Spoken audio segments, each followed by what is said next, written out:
Hello everyone.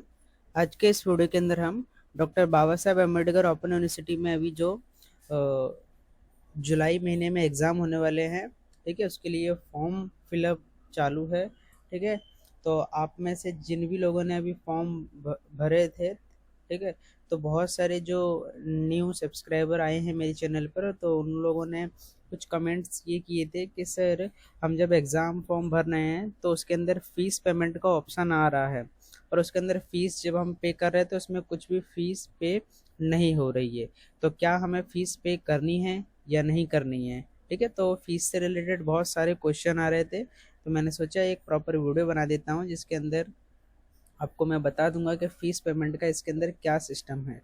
ठीक है, तो देखिए, आपको अगर इसमें एग्ज़ाम देना है इस यूनिवर्सिटी के अंदर, अभी ऐसा है कि आप अगर फर्स्ट ईयर के अंदर है, सेकंड ईयर है, मतलब आप उस एग्ज़ाम को पहली बार दे रहे हो, चाहे आपने फर्स्ट ईयर में जो एग्ज़ाम दी है, सेकंड में दे रहे हो, थर्ड में दे रहे हो, पहली बार अगर आप एग्ज़ाम दे रहे हो तो कोई भी फीस ये लोग नहीं लेते हैं। ठीक है, बट आप अगर फेल हो जाते हो, है ना, अगर कोई सब्जेक्ट में फेल हो गए हो तो उसकी जब एग्ज़ाम देते हो तो शायद उसके अंदर फीस पे करनी पड़ती है। ठीक है ना, तो और शायद ये है कि कुछ ऐसे सर्टिफिकेट कोर्स हैं और डिप्लोमा कोर्स हैं, उनके अंदर शायद ये रहता है कि उसके अंदर फीस पेमेंट का ऑप्शन रहता है ना, तो इसलिए फीस पेमेंट का ऑप्शन आपको वेबसाइट पे एग्जाम पोर्टल पे दिखा रहा होगा।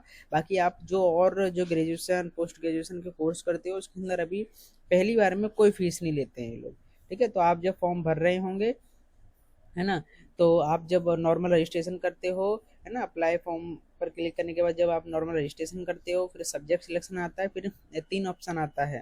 ठीक है, कि एक मैक पेमेंट, फिर सबमिट। जब आप मैक पेमेंट पे क्लिक करते हो तो वो दिखाता होगा, एक पॉपअप विंडो खुलती होगी कि आपका ये जो कोर्स है इसमें कोई फीस भरनी नहीं है, है ना, તમારા જે કોર્સ છે એમાં કોઈ પણ ફીસ ભરવાની નથી, इस तरह से एक पॉपअप विंडो आती होगी। ठीक है, जब आप क्लिक करते होंगे तो बस फिर आपको बोलता हो कि डायरेक्ट आप सबमिट कर दीजिए, तो आप जब सबमिट करते हो तो इस तरह का एक फॉर्म खुलता होगा। ठीक है, इस तरह से एक पोर्टल आता होगा, तो यहाँ पर आप प्रिंट एग्जाम फॉर्म पे क्लिक करोगे तो आपका एग्जाम फॉर्म प्रिंट हो जाता है। और प्रिंट पे स्लिप पर अगर आपने वैसे पेमेंट तो किया नहीं तो कोई पे स्लिप बनती नहीं है आपकी। ठीक है, बाकी जो लोग करेंगे, है ना, खासकर जो अदर कुछ कोर्सेज के होंगे, तो उनके लिए शायद फीस पेमेंट का ऑप्शन होगा, है ना। तो एक बात याद रखो, अगर आप सारे सब्जेक्ट सिलेक्ट करने के बाद फीस पेमेंट ज़ीरो ज़ीरो दिखा रहा है ना, तो आपको कोई टेंशन लेने की ज़रूरत नहीं है। ठीक है, वो यूनिवर्सिटी की जिम्मेदारी है कि वो लोग सिस्टम में ऐसा करते कि हम जब एग्ज़ाम फॉर्म भर रहे तो उसमें फ़ीस आए। बाकी ये रूल है कि अभी कोई एग्ज़ाम फीस ये लोग नहीं लेते हैं। ठीक है, तो आपको ये सोचना नहीं है कि हमारा एग्ज़ाम फॉर्म भरा है या नहीं भरा है।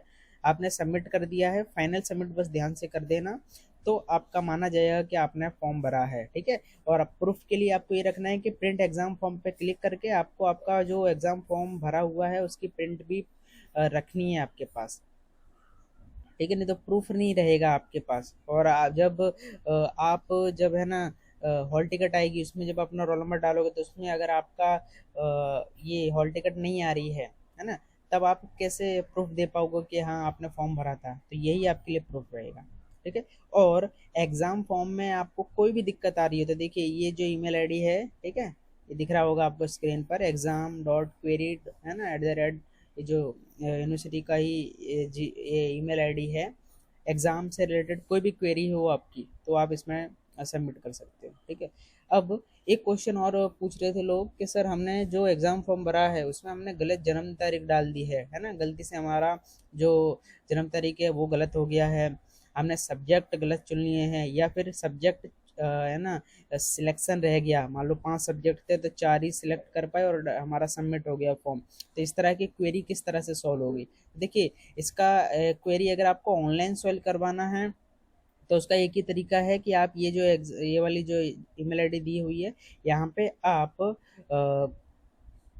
आपकी जो क्वेरी है वो आप भेज दीजिए। ठीक है, आपको दिख रहा होगा कि if you want to edit your exam form please contact. ठीक है, आप इसको इनको कॉन्टैक्ट कर सकते हो, और जो भी आपकी क्वेरी है वो आप भेज सकते हो, ये लोग आपको कॉन्टैक्ट करेंगे बाद में। ठीक है, और देखिए, थोड़ा इसके भरोसे कम बैठना क्योंकि रिप्लाई बहुत लेट आएगा, और कहीं फिर आपका फॉर्म एडिट ना हो तो फिर आपको आगे चल के प्रॉब्लम हो सकती है।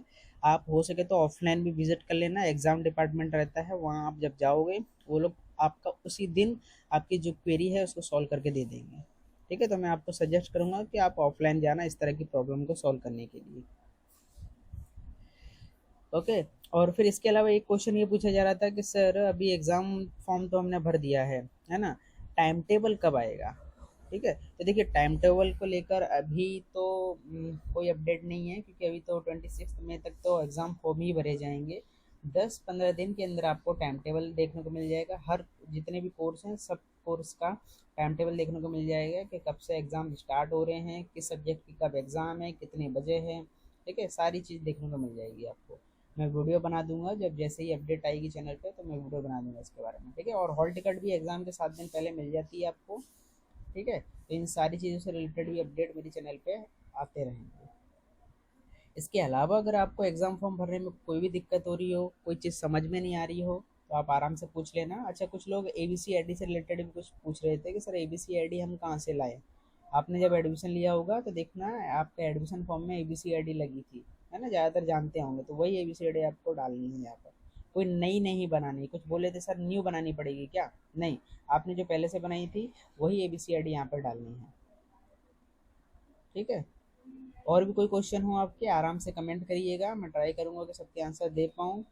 चैनल पे नए हो तो मेरे चैनल को सब्सक्राइब जरूर करना। मैंने देखा है मेरे वीडियोस पे हज़ार, एक एक हज़ार, 500 व्यूज़ आ रहे हैं, पर जो सब्सक्राइब करने का जो रेट है, ठीक है, वो एकदम एक या दो ही लोग सब्सक्राइब करते हैं।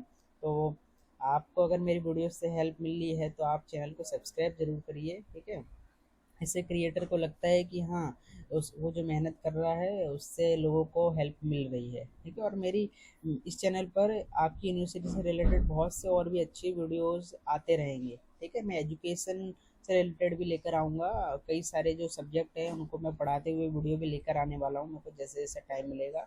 बाकी अपडेट्स जो आती रहती है यूनिवर्सिटी से रिलेटेड, वो इस चैनल पे आपको टाइम टू टाइम देखने को मिल जाएगी। तो चैनल को सब्सक्राइब ज़रूर कर लेना। ठीक है, और वीडियो को लाइक भी कर दीजिए। ठीक है, आपकी अगर हम इतनी हेल्प कर रहे हैं तो आप अगर वीडियो को लाइक करते हैं तो ये रहता है कि यूट्यूब को लगता है कि हाँ ये वीडियो हेल्पफुल है, और फिर वो हमारे वीडियो को आपकी तरह और भी जो स्टूडेंट है वहाँ तक पहुँचाने की कोशिश करता है। ठीक है, तो ये दो बटन दबाने में आपको कुछ नहीं जाता है, लाइक कर दीजिए और चैनल को सब्सक्राइब कर दीजिए। ठीक है, तो मिलते हैं अब हम अपने जो नए वीडियो के अंदर।